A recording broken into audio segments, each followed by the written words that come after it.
Mr. Speaker. From Florida. Mr. Speaker. To what purpose does the gentleman from Florida rise? I ask unanimous consent to speak for 5 minutes out of order. Without objection. Thank you very much. Mr. Speaker, in recent weeks, we have seen the issue of the Sahara receive a great deal of coverage in the world press. Unfortunately, the press coverage has often been biased. In fact, I've seen cynical attempts at purposeful disinformation. I think it's important that we remember history. Let's not forget that while the Sahara was under Spanish colonial rule, only Morocco laid claim to that territory as its own.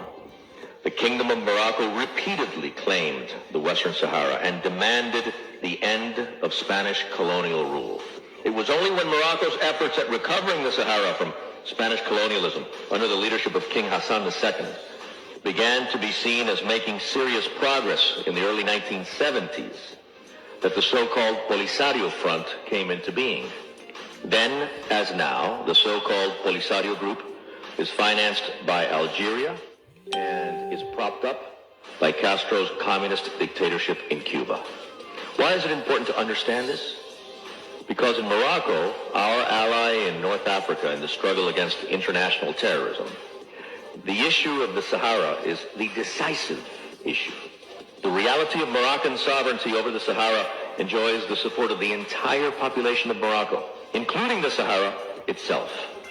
In other words, the issue of the Sahara is the sine qua non, the necessary ingredient for stability and peace in that country of strategic importance in North Africa, our friend and ally Morocco. King Mohammed VI and his negotiating team have demonstrated great courage and patience in dealing with this critical issue so closely tied to the security of the entire region. Let us never forget that a make-believe and illusory, a fake microstate in Northern Africa will be led by a Castro-Cuban-formed political class which would constitute a minority of the population, even within the fake microstate, but would control it through Castro-style repression. Let us never forget that such a microstate would serve as a focal point of regional instability and destabilization, as well as an exporter of terrorism. For over a decade, Mr. Speaker, Morocco has agreed to grant a genuine and profound autonomy to the Sahara under Moroccan sovereignty in order to reach a realistic and definitive solution to this problem. But Algeria and the so-called Polisario continue to insist on the creation of a fake microstate. Majorities in this Congress, comprising both Republicans and Democrats, have spoken clearly in support of our ally Morocco's position on this critical issue in letters we have sent first to President Bush and then to President Obama.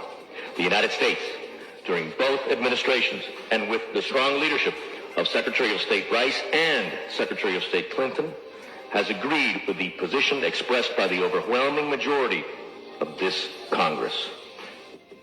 The future of America's struggle against international terrorism and the stability of Northern Africa require that the government and the Congress of the United States continue to stand firmly and clearly with our friend and ally, the Kingdom of Morocco.